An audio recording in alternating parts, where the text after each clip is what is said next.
Through a Scottish Prism, the programme that is unapologetically pro-Scottish independence and anti-Westminster rule. Everything we say here is viewed through a Scottish Prism.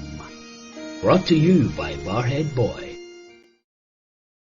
Hi folks, and welcome to Through a Scottish Prism midweek special. Always nice to have a wee chat with you. Slightly different today.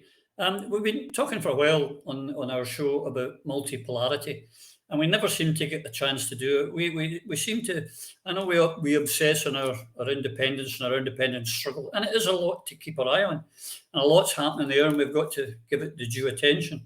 But we also have to be aware of what's happening in the world, that when we do get independence, the world we're getting into, because it's changing dramatically. I remember when I was at school, the map, the Atlas map on the wall was all sorts of pink for parts of the British Empire. That's gone. And at the end of the Second World War, we had the two blocks. We had the Soviet Union and the Warsaw Pact, and we had the United States and the NATO bloc, and it gave us stability. And as Harold Wilson said, a week in politics is a long time. It seems in geopolitics, a day is a long time. There's an awful lot of changing. An awful lot has changed in the world, and the world is changing dramatically. And it's something that we have to pay attention to. And that's what today's program's about. Now, I'm joined by a couple of guests. Well, one's already here. We've got one who's having some slight internet problems, will hopefully join us during the show.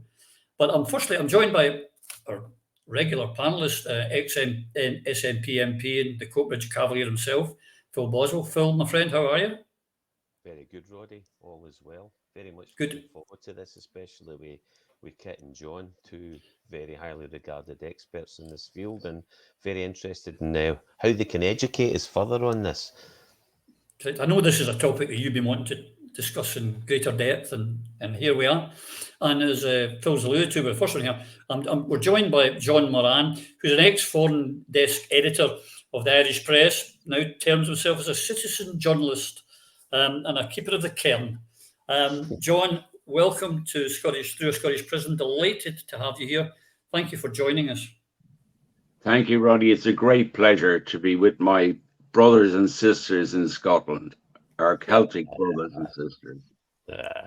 Yes, it's reciprocated, John. As I alluded to in my opening remarks, John, the world is changing dramatically. And we've gone from, to explain to our audience quite simply, multipolarity as opposed to unipolarity, whereas when the Soviet Union collapsed, the Americans were the only superpower. They were the super military, super economic power. They literally roamed the world at will and controlled the world. That's changed and is changing every day, is it not? It is indeed, Roddy.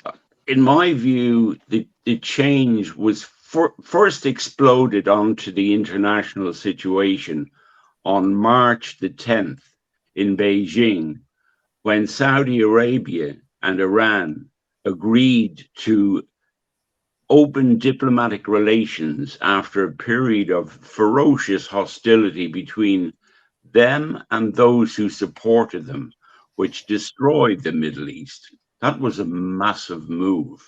And it was done without any violence. It was ushered in by China with the assistance of Russia. So there were a number of countries already involved in that move. But what that indicated was, when Saudi Arabia looked towards joining the BRICS shortly afterwards, the world could see, the global south and the Far East could see that the global order was changing. And here is something, as an Irishman, I should say very strongly. I felt that change in world power, because as a country that was almost 1,000 years as a colony of Britain, we know what it's like to be subject to another country.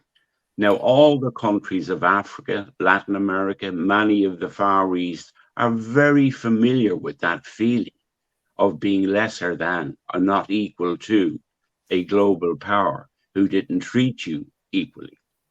That has all changed now. And the change happened, as I say, in Beijing. That it happened there was highly significant, because it seems now to me as if China has been biding its time all along to make this move. And now they have. They had all the pieces in place, and they're fitting together in place. We have countries, Africa is talking about bringing out its own currency. Latin America is talking about bringing out its own currency. The SUR,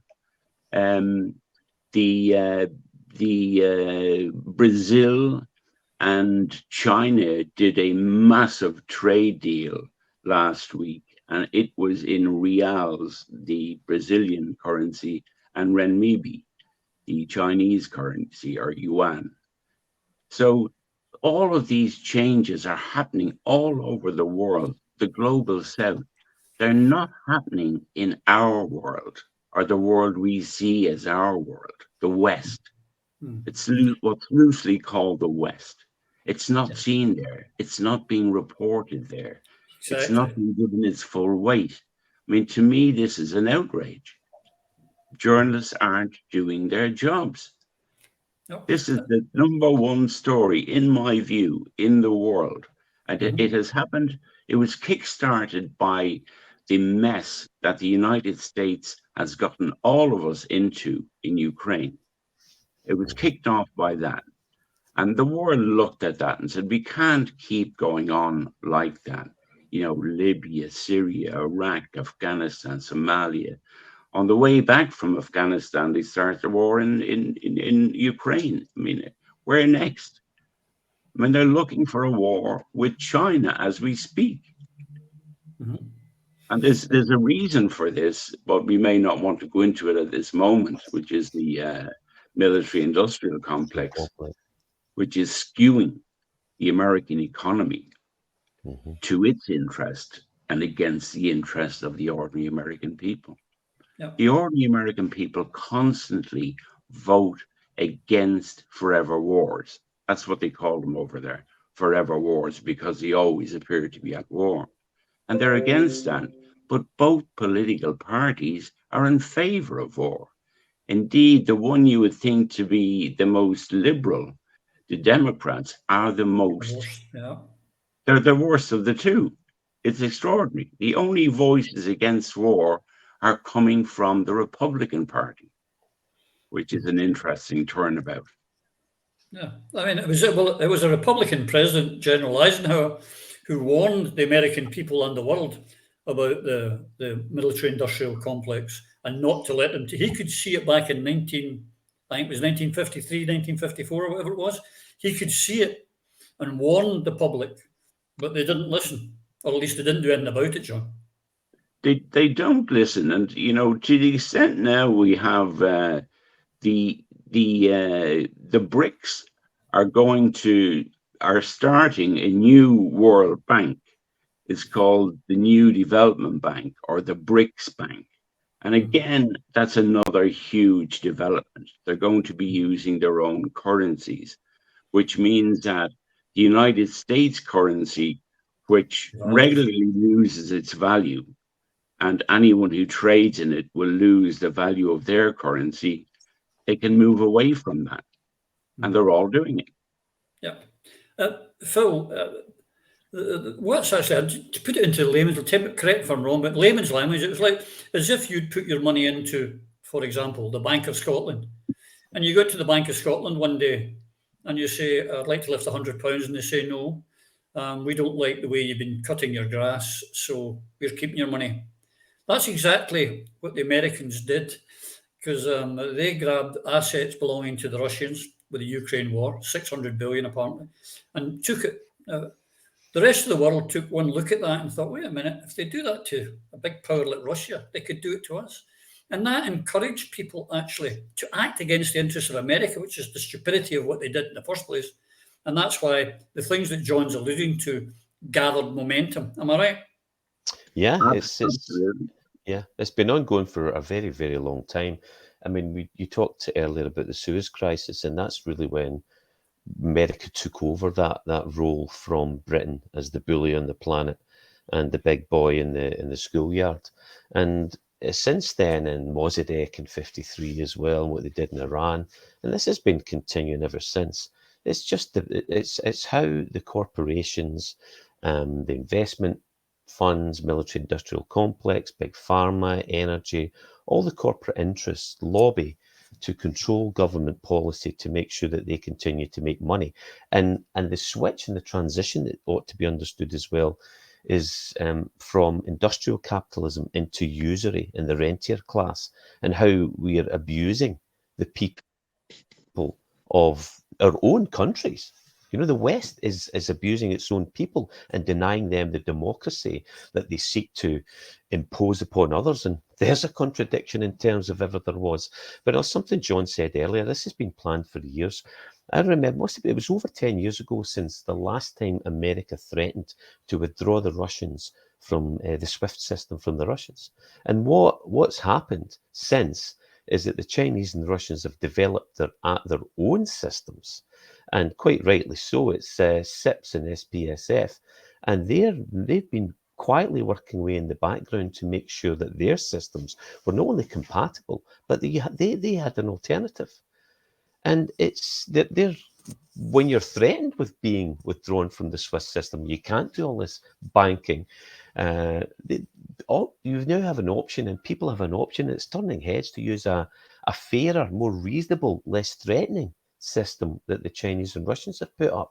And when it comes down to what's happening in Ukraine, America's been using sanctions and the SWIFT system as a weapon.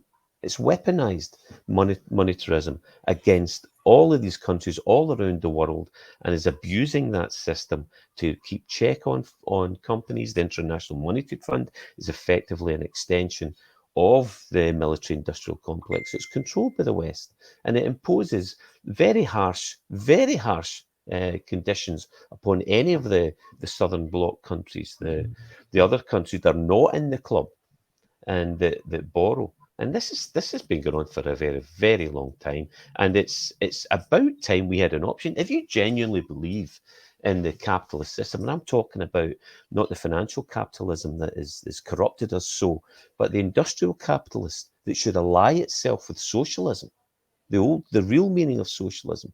That's what I aspire to. That's the kind of country I want to live in. I want a government that seeks to make it cheap for education. It provides good value education, healthcare, and it makes it inexpensive to live because it provides the services to the people.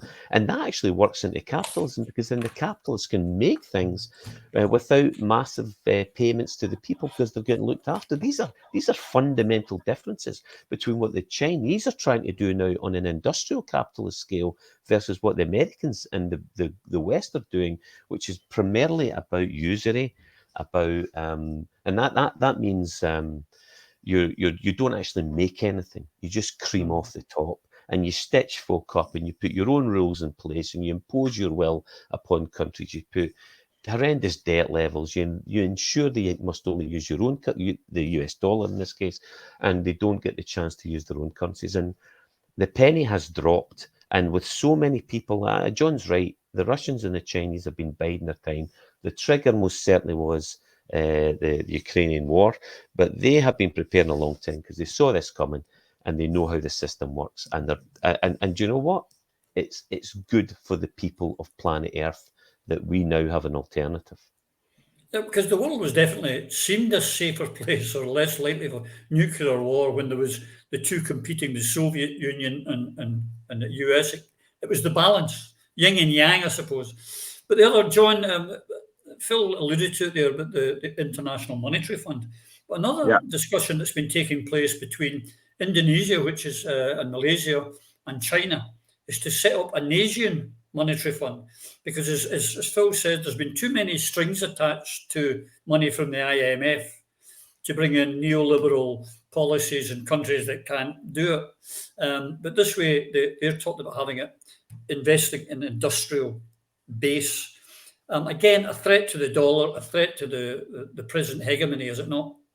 Oh, there's no doubt that they're targeting the system as it is now, because, you know, the new development bank that I was referring to earlier, the BRICS Bank, its president is the former president of Brazil, Dilma Rousseff, and she has condemned US sanctions and the dollar hegemony.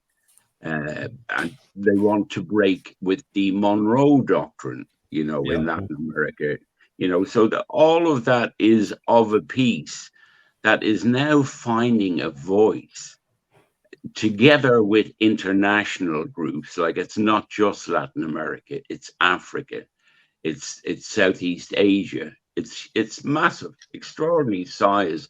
The greater majority by far of the world's population will be involved in that particular bank rather than the World Bank. And it will benefit everybody, not just one individual country.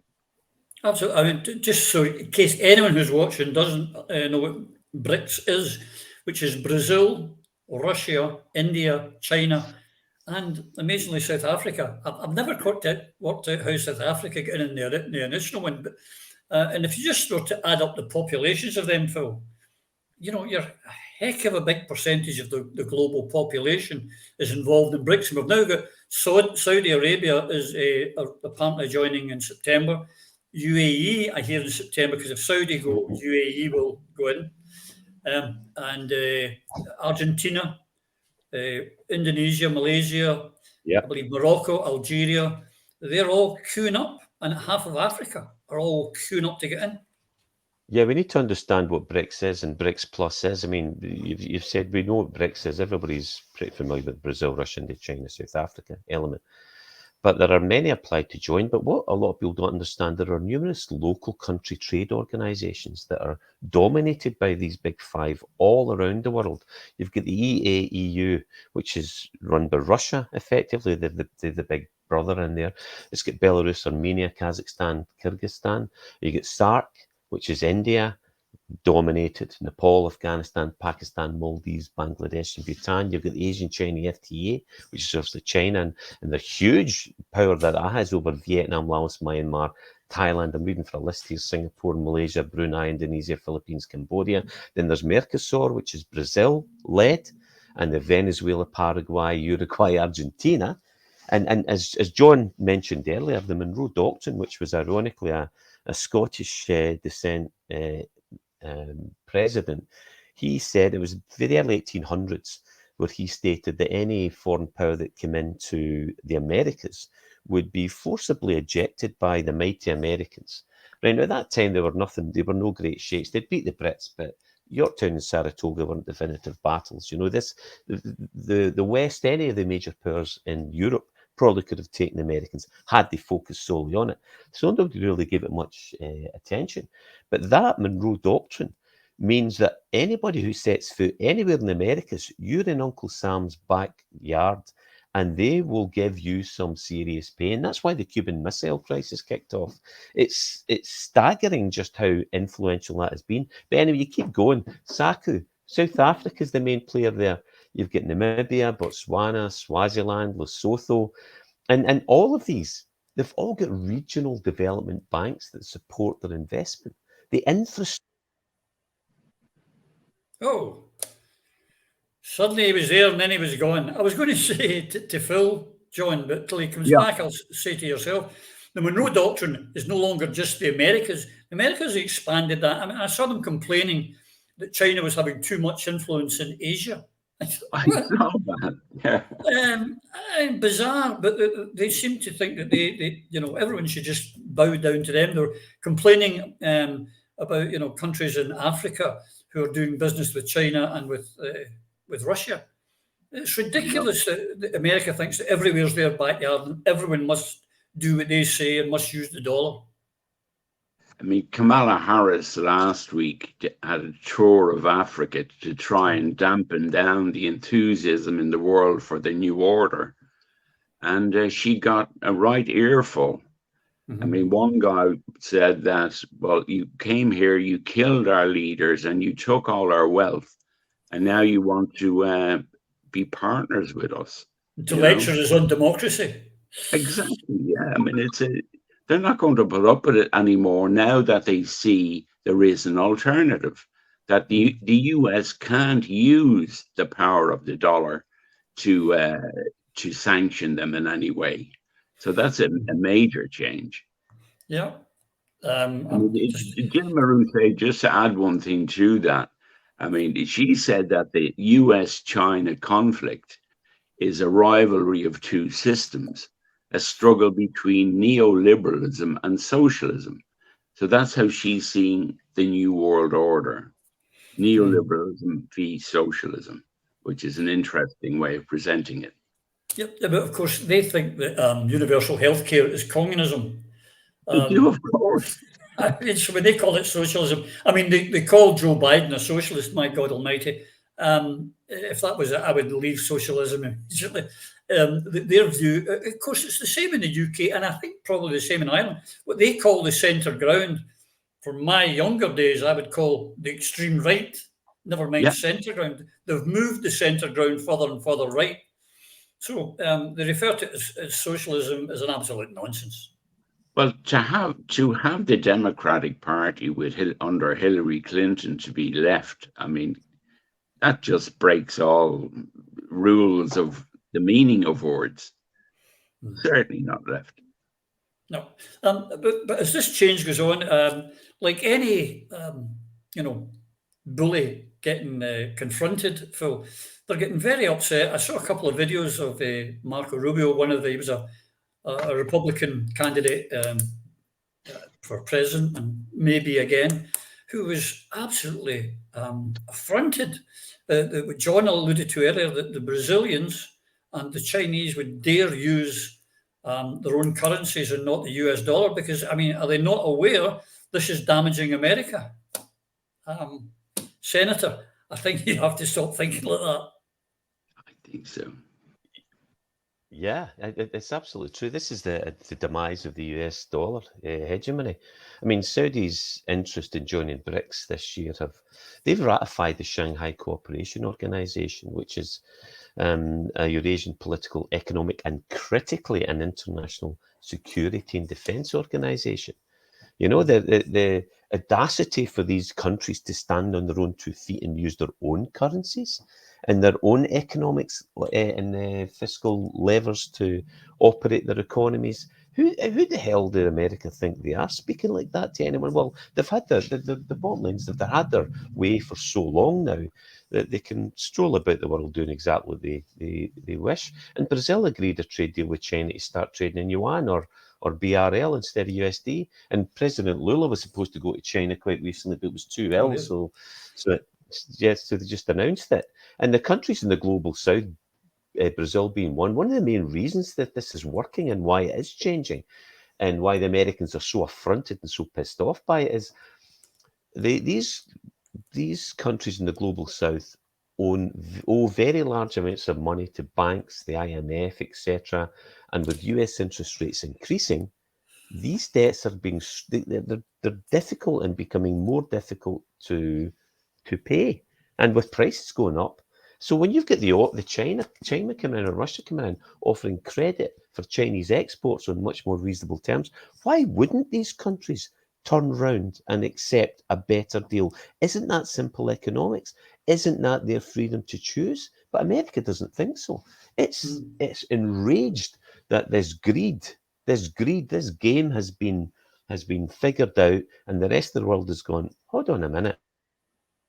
If we all turn en masse together, and that's what's happening now with the continuation of BRICS, then you've got the BRICS plus 12 or whatever it is now. We could go into that more. This fracture is now growing between the dollar bloc and everybody else, but especially the BRIC plus 12.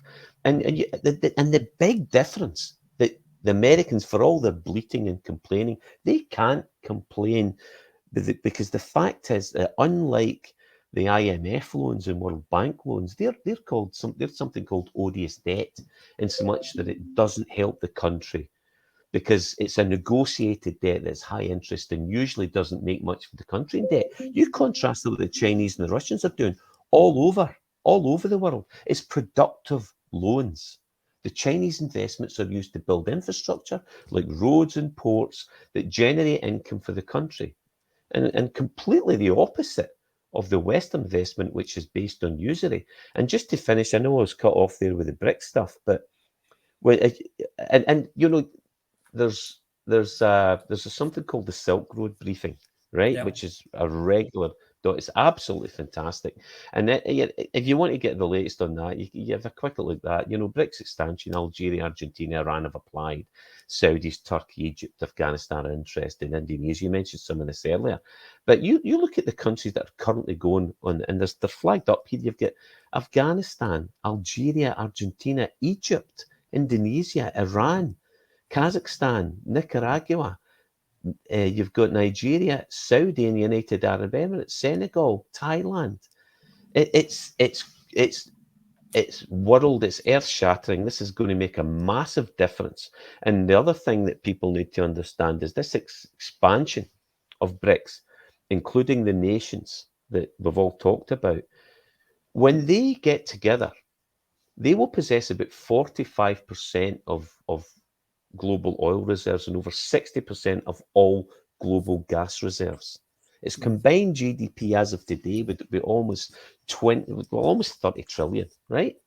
Making it about 30% more, considerably larger than the US state's economy at 23 trillion, and double what the European Union's is. That's the real reason there's fear in the West and distrust, and why we're not being told what's going on. The new members identified above with that, what we've just mentioned, would add about 1 billion consumers to the BRICS family. 1 billion consumers for a total of about over 4 billion, or just over 50% of the total global population. So no, this cannot be understated, the magnitude of this development.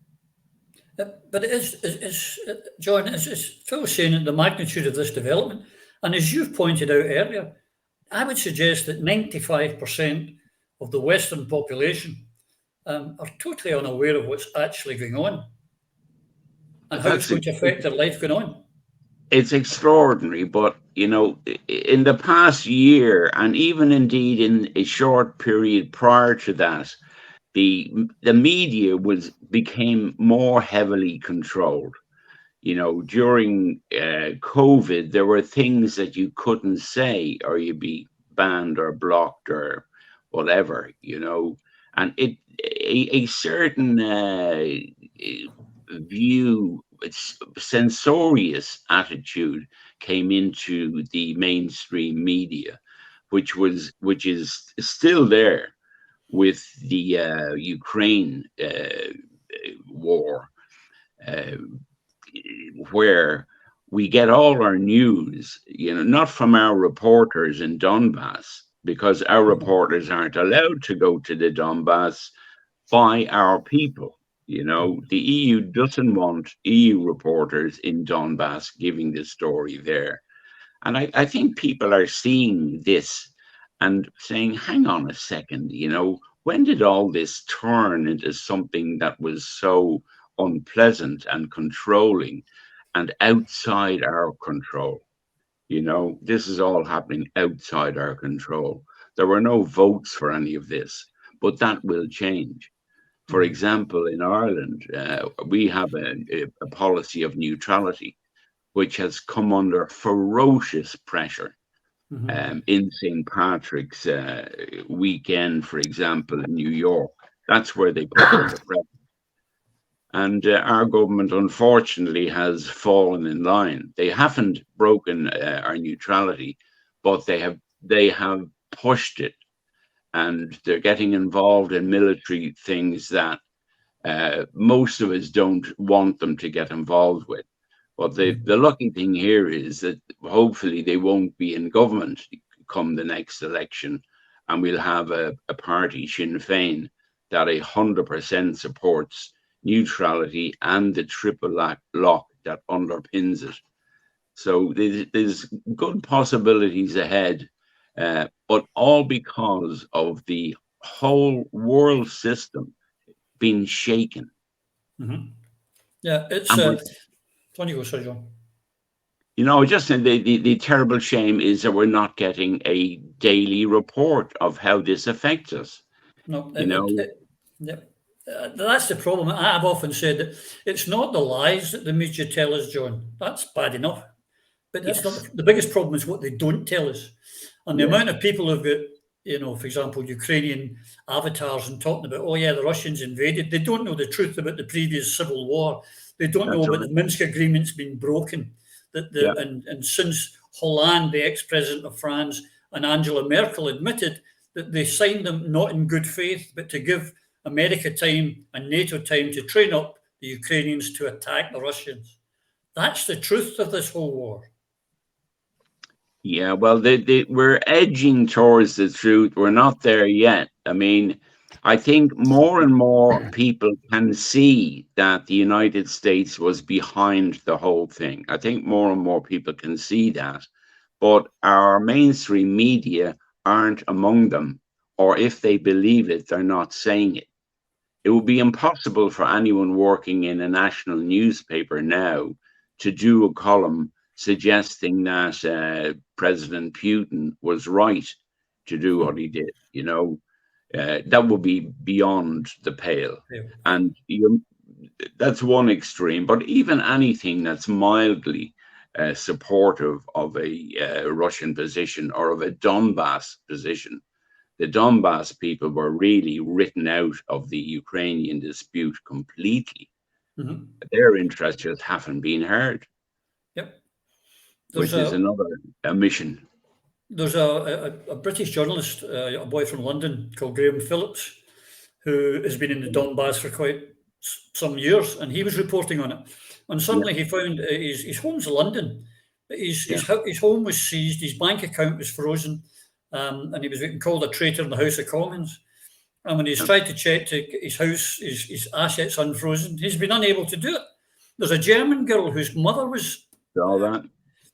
Her house was arrested, her banks were frozen. She's had to move to Russia just to survive because her daughter was reporting the other side of the argument.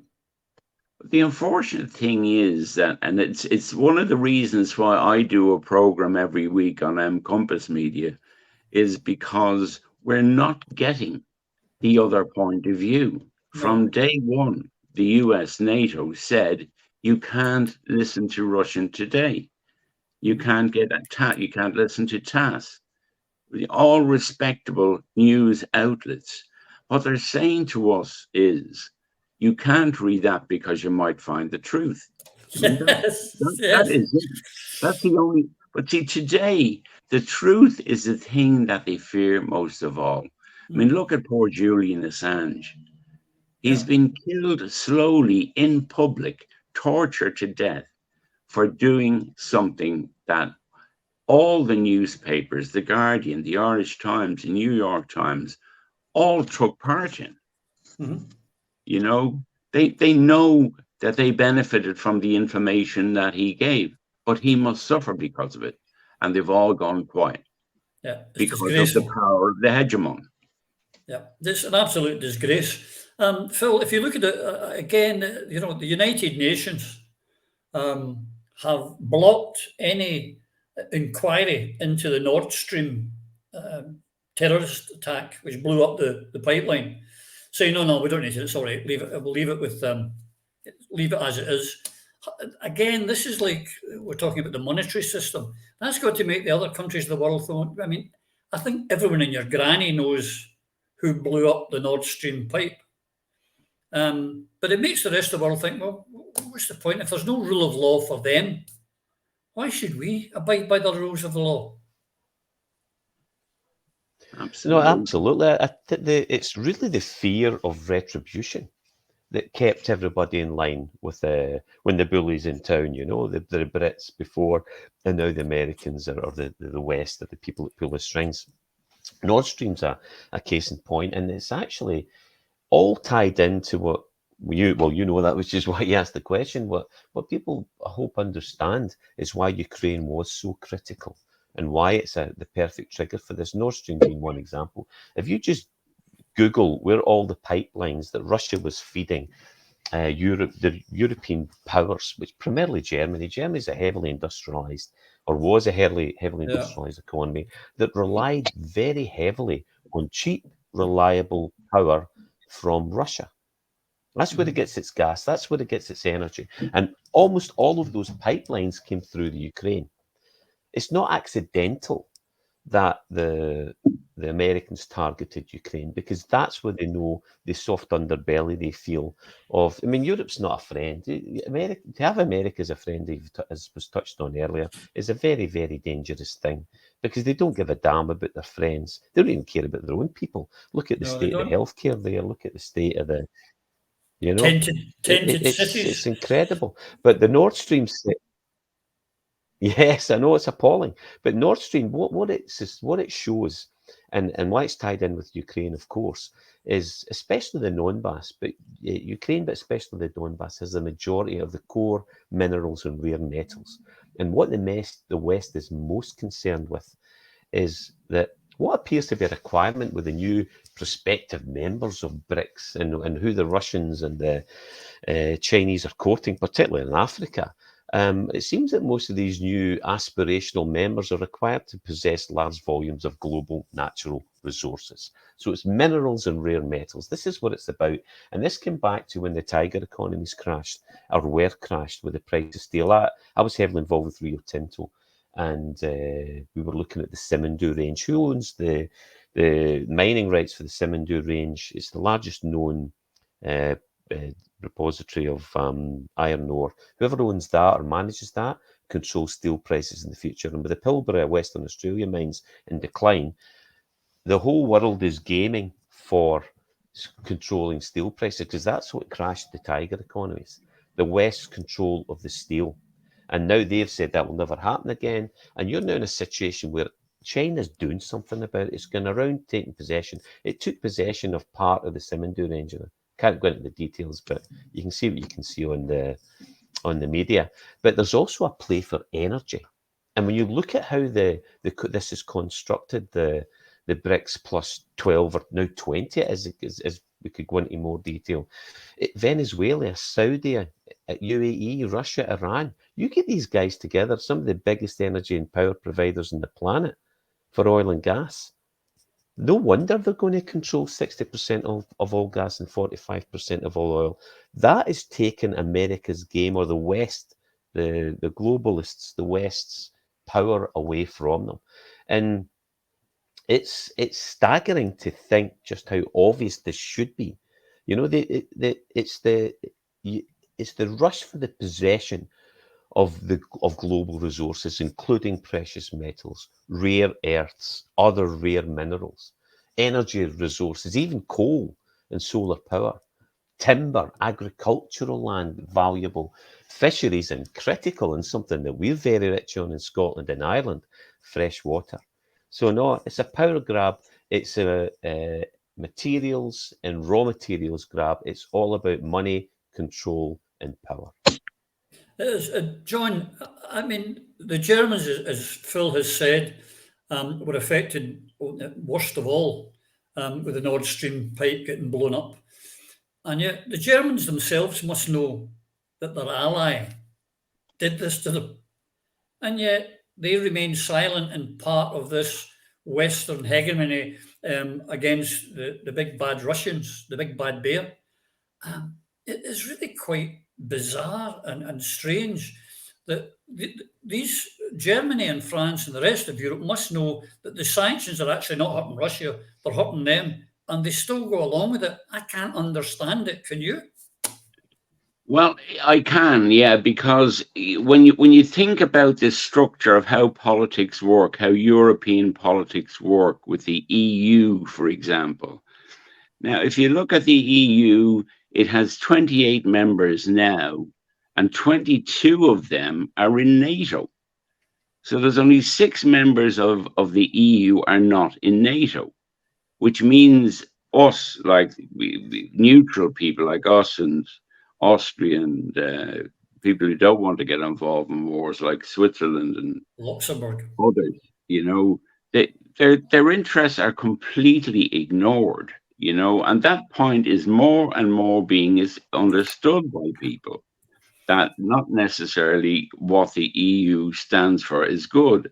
And to me, it needs to break its relationship with NATO, because NATO is run by the US. I mean, it's a Trojan horse that they place somewhere with all these little nations in it to pretend that they're, doing something good. But it's just a Trojan horse, NATO, for the United States. And people are getting a bit fed up with that, I think.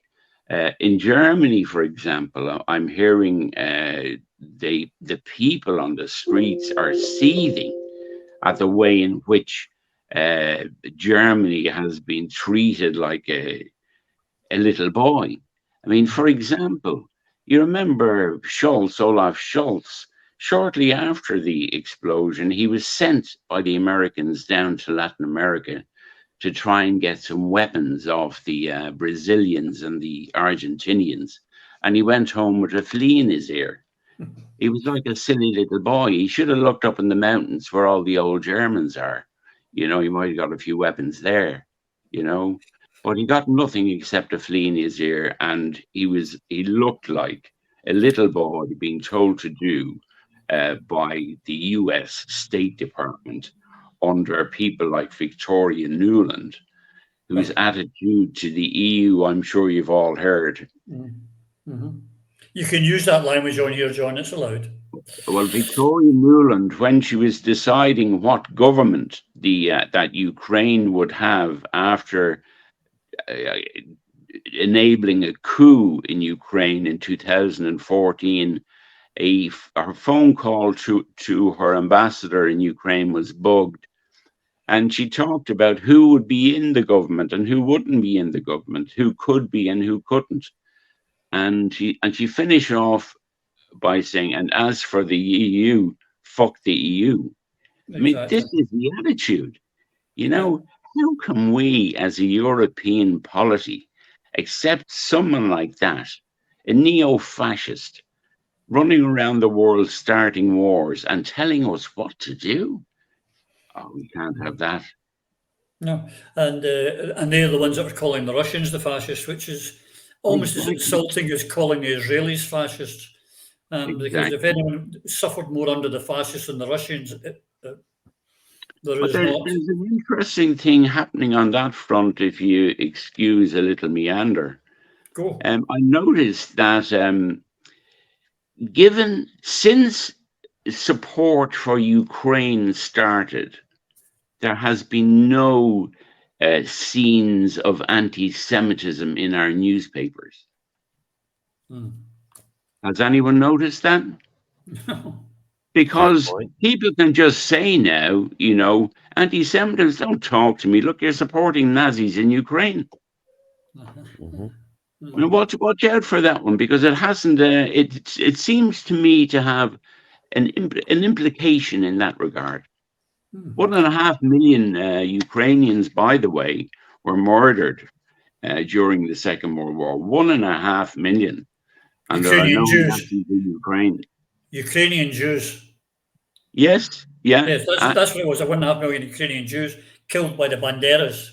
And not only that, there was a horrible scene. My flesh crawled recently when I saw that the Israeli foreign minister had visited Kiev, and he was brought to Babi Yar, the scene of a terrible massacre there in 1941 of Jews. 33,000, nearly 34,000 were murdered on the outskirts of Kiev. And the Israeli ambassador went to that site, and the name of the road that he went along was called Bandera Avenue. Just to educate our viewers, John. The people who carried out the murder. Exactly. Yet the Israeli ambassador was happy to go there. Yep. Now, that to me is outrageous beyond belief. Indeed. Which, just to let the viewers who maybe don't know, Bandera was the leader of the fascists during the war, and they were the ones that carried it. Wasn't even the Germans that carried out this murder, these mass murder that John's talking about. It was the Ukrainian Nazis who did it, not the German ones. Well, the Poles said after the war that they felt safer when dealing with the German Nazis than the Ukrainian Nazis. Yep.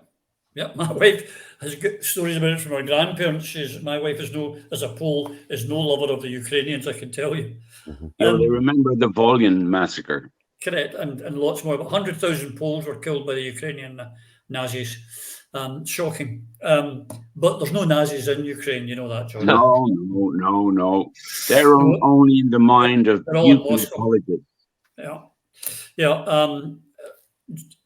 John alluded to it, Phil, about Schultz getting a flea in his ear, about Kamala Harris getting a flea in her ear in Africa. But the other one was Macron and van der Leyen went to Beijing this week or last week to tell the Russians or the Chinese that they had to tell the Russians what to do.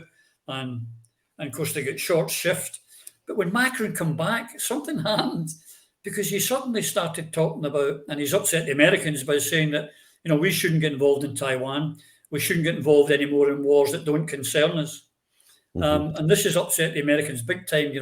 We freed your country 77 years ago and all this nonsense. Is Macron coming right? Is he just playing to the gallery? No, the strategy's backfiring. I think he was sent there by the Americans to try and influence and bring political pressure to bear, and the reverse happened.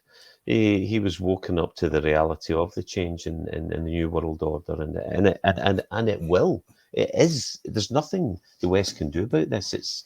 How it's happening, and this is what we really to look at is and understand is the corruption of our institutions that allows this to happen to us and for the people who control our countries to do what we have done in our name all around the world. These wars, this perpetual war, there's no money in peace, and that's why we go to war all the time. But John mentioned it earlier on, it's NATO, IMF, World Bank, they're all US run for the benefit of the globalists. But what's changing here is that these countries are realizing that, and this has been gradually building up over time. And soft power resides in the various political trade blocs we mentioned earlier, that amongst these members for BRICS, and in groups of countries that are outside, they're not in the club. As George Carlin famously said, it's a big club and you ain't in it. Most people are not, and this is for the elitists. And if anybody wants to understand politics in a nutshell, I would suggest George Carlin. I've said it before, the American Dream, because you've got to be asleep to believe it is the punchline. But absolutely brilliant. He summarizes politics and what's actually going on in this world better than anyone else I've ever heard do so in such a short period of time. But you're looking at these key organizations, and I mentioned the Shanghai Cooperation Organization. But remember, OPEC's a target. These are key decision makers. And hand in hand with these key decision groups that used to be controlled by the West, but the power of the West is slipping, particularly through America's loss of control in Saudi that we touched on. The list of trade blocs we mentioned earlier on in all of these areas, such groupings they're geophysically diverse.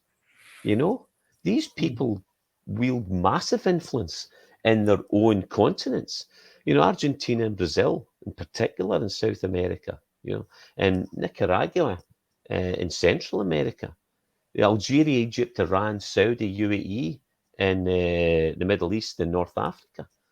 You get Nigeria, Senegal, South Africa and Africa, Afghanistan, Kazakhstan, and Russia in Central Asia, India, Indonesia, and Thailand from Southeast Asia, and China, the monster that is China in East Asia. All are members as well critically, and that's something that people should have a wee look at. China's Belt and Road Initiative, which is a reinvigoration of the Silk Road. And it also, America and the West, the Brits, Europe have deindustrialized. What's China do? And what something we've touched on it a few times. What the powers that control the American people and the British people and the Europeans, what these powers have done, and they did it when Russia went independent. See, when Russia under Yeltsin said, right, okay, we're giving up communism, we're going to adopt the Western model. Everything was privatized, and what the Americans said because as American advisors went in, right, sell off all your big corporations, but put them in your own name first and create these oligarchs. And since there's nobody to buy your shares in Russia, we'll buy them in America. It's just, again, it's usury. They're setting up the whole usury system. And all these nations that are signing up to the China's Belt and Road Initiative, not only it's because of the good terms and conditions they get, the Chinese are actually building those in their country. They're building infrastructure or ports or factories that are actually generating profit for these countries in their own terms, instead of getting the nonsense that they were getting from the West. The West used to go in and promise, for every $10 that was promised, only one was ever delivered into Africa, which is why most of the meetings now that are held amongst the emergent nations in Africa are now held with the Chinese and the Russians, because they actually do what it says in the tin. And you think about the many other nations that have signed BRI agreements have increasingly closer and closer ties with China as its power base through its industrial and trade network blossoms and grows. They're rapidly becoming the biggest trade dealer with pretty much all the major nations in the world, and Russia. So these additional potential future candidates, all of them, and there's a wee list I've written down here. We were talking about BRICS plus 12, then we talked about some more. But in Central America, and this is not necessarily the mainstream ones, you could be looking at Costa Rica, El Salvador, Guatemala, Honduras, and Panama. Latin America, Bolivia, Chile, Cuba, Ecuador, Peru, Uruguay, and Venezuela. And the Caucasus, Azerbaijan are thinking about it. Why wouldn't they? Look how isolated they are. Central Asia, Mongolia, Tajikistan, Turkmenistan, and Uzbekistan are thinking about it.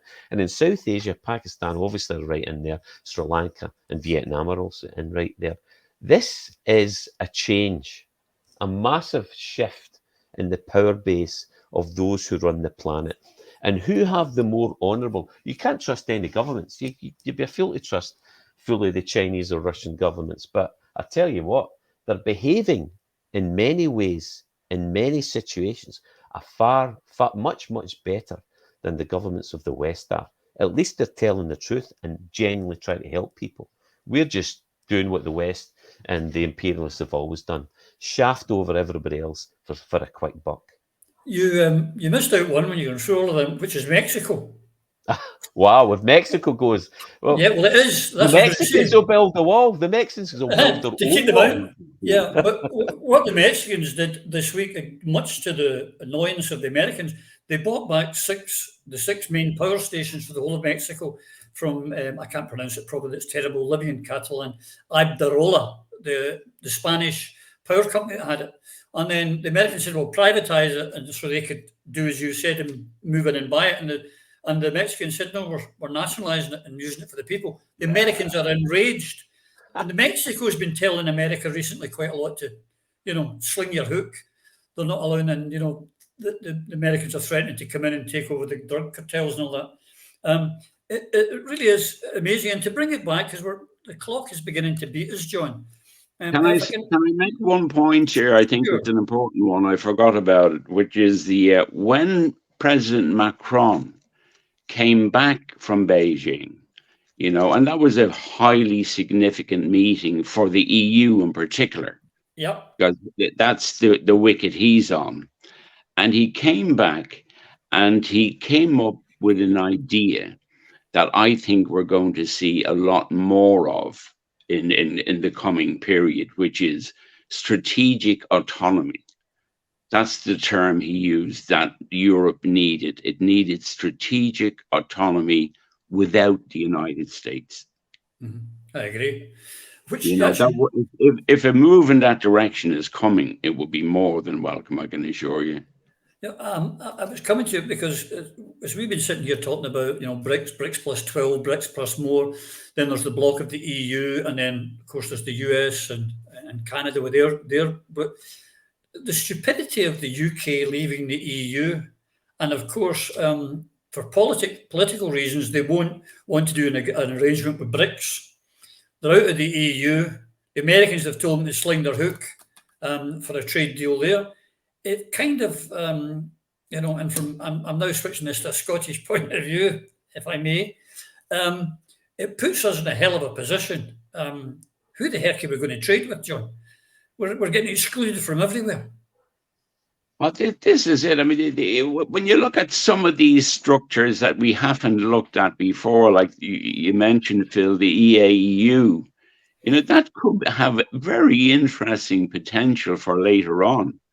Like one of the biggest problems America has with Europe is it is scared of the relationship between Germany and Russia, because Russia have all the goodies under the ground, and the German administrative and whatnot abilities together would be a very difficult opponent for the Americans. But that's the way they see it. They see it as opponents, rather than just a trading partner. It's an opponent, and this is the change that we're going to see, to seeing people as partners. And perhaps we might see in the future Ireland joining the EAEU, Lucky you, you can. Lucky you that you can. Hopefully one day Scotland can. Oh, I'm sure you will. I mean, the way the cards fall, we'll have to see the way the cards fall, first of all. But the future is moot at the moment. But it's moving away from Brussels, and it's moving away from Washington, and it's moving away from London. Yeah, and long may that continue. We started this show, John, talking about the Middle East. And the other one was, I saw today, was released by the Washington Post. So one has to give it some credibility that one of their biggest allies in the Middle East, Egypt, had been secretly trying to produce 40,000 rockets to secretly send to Russia to help them in their campaign. If the Arab states get back together again, and the Iran, Saudi thing did it, Syria and Turkey are talking, suddenly, if the Middle East unite and start their own currency, start to work together, America is squeezed out of the Middle East. Yeah, that's scary for them. But one of the things that there was an event recently that should have been more instructive to us, which was the bank in Switzerland that was failing. The reason it was failing was because Chinese investors were pulling their money out, and other investors were pulling the money out because it held 100 million of Russian funds, and it froze them. And this is the principal reason why they're all saying, we want away from this, and we want to get away from the United States being able to get their hands on our money if we invest in the EU or in wherever, So the behavior is coming back to the roots to haunt them. Yeah, I mean, this is it. They've been stealing. I mean, it's basically stealing. We know they're stealing Syrian oil. They're stealing Iraqi oil. They're stealing the funds of Russia, the funds of any country they don't like. And that's coming to an end. To me, it's almost like the film The Wizard of Oz, where they opened the curtain and they found that it wasn't a big monster. And I think, actually, my personal opinion, anecdotally, is that when Trump went in and started his stuff, the people of the world looked at him and went, wait a minute, they're nothing but big blowhards. That was, to me, started the whole failure. Phil, last word to you, which is the usual procedure. We're coming towards the end here. Believe it or not, gentlemen, we've had an hour of talking together almost. How does this, if we look at this from our point of view of Scotland, how do we react when our time comes and we get into the big world? Where do we go? Well, that's a difficult one. I think the first thing you got to be is informed. So look at the kind of stuff that Click Kattenberg's doing, the grey zone. From an economic perspective, look at Michael Hudson, some of the publications we've mentioned as we were speaking, and of course what our friend John Moran does here, and not in his writings, but his podcast. What's the podcast called, John? I need to give it a listen. We'll put it into the link below. Oh, it's M Compass Media. M Compass Media. Okay, I'll be sure to check that one out. But it's about first getting informed. That's what we've got to be. This is, again, going back to the great late the chap I spoke about earlier, that it's like George Carlin. He says, what these people who really control us and try to abuse us and are abusing us don't want is us sitting around a table figuring out how we're getting screwed over. And to be doing that, you need to be looking at both sides, something that John's been making sure that the Irish people, who seem to be less censored than we are getting the information. But where does Scotland go and who do we hang out with? The problem we've got is that it is not in the globalist interest to allow Scotland to break up. We're a launching pad, not just for nuclear missiles for NATO, but the North Atlantic Gap. There's about 5 radar stations that are key to NATO, because if you look at the trajectories for missiles from mostly southern Russia heading towards America, the last landfall is Scotland before they go into the dark zone around the North Atlantic. So they're not going to let us go. Plus the patrolling facilities we've got, the Air Force bases, the potential for looking at the North Atlantic Gap. America, and I'm currently living in America, well, working in America, and the Americans are wonderful people. I love the people. Yeah. I'm in the Midwest at the minute. They're marvelous people. But their government, they've got the same problem that we have. Our governments don't really represent us and are not really interested in us. And they've been taking over people who use us. So where are our allies? Smaller independent nations, Scandinavia, the independent-minded peoples of Ireland, the Celtic, we are soul brothers, the Celtic soul brothers. Let's speak to Ireland. Let's speak to the Isle of Man. Let's get Brittany and Galicia, and let's build a massive republic. You know, people who are like-minded, people who believe in a bit of socialism. Nothing wrong with it. It's not a swear word. Look what it really means, instead of what this has been abused. So no, what we need to be looking to is like-minded peoples who want peace, who want fairness, a more equitable society, and who want democracy in the true sense of the word. And until we get our independence, we will not get access to that. And to get independence, we need to be fostering stronger and stronger relations with Ireland, with Norway, Sweden, and the Danes are good. Any peace-loving, particularly nation on earth, that's who we should be hanging out with. And we should not be going to war for the benefit of the military-industrial complex, that's for sure. I agree with you. The day of Scottish independence, I will be enraged if Dublin is not the first place to recognise Scotland's independence. Yes, come on. Absolutely. And it should, yes, and it should be also whoever our First Minister is of the first independent Scotland, their first state visit should be to Dublin, as long as they take us with them, Phil. Well, that would be fantastic. I was talking to a guy, I mentioned to you before about going to the Rangers Club in Galston. Yeah.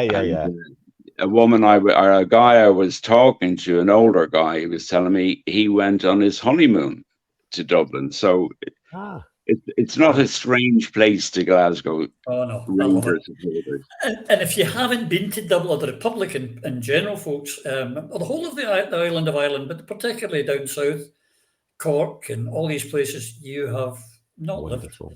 lived. It is definitely the second best country in the world. But the one thing you will notice is the similarity between the Irish and the Scots. I mean, it's the one place in the world that I go to that I don't feel abroad. Yeah, I feel a connection to the people and the land. I heard a small joke at it says that, you know, when the Irish fight and drink for a laugh, the English fight and drink when they have to, but the Scots fight and drink in deadly earnest. So there you are. Yes. I hope you've enjoyed this hour as much as I have, folks. Oh, it's fantastic. I mean, there's nowhere else I'd rather be today than communing with Scotland.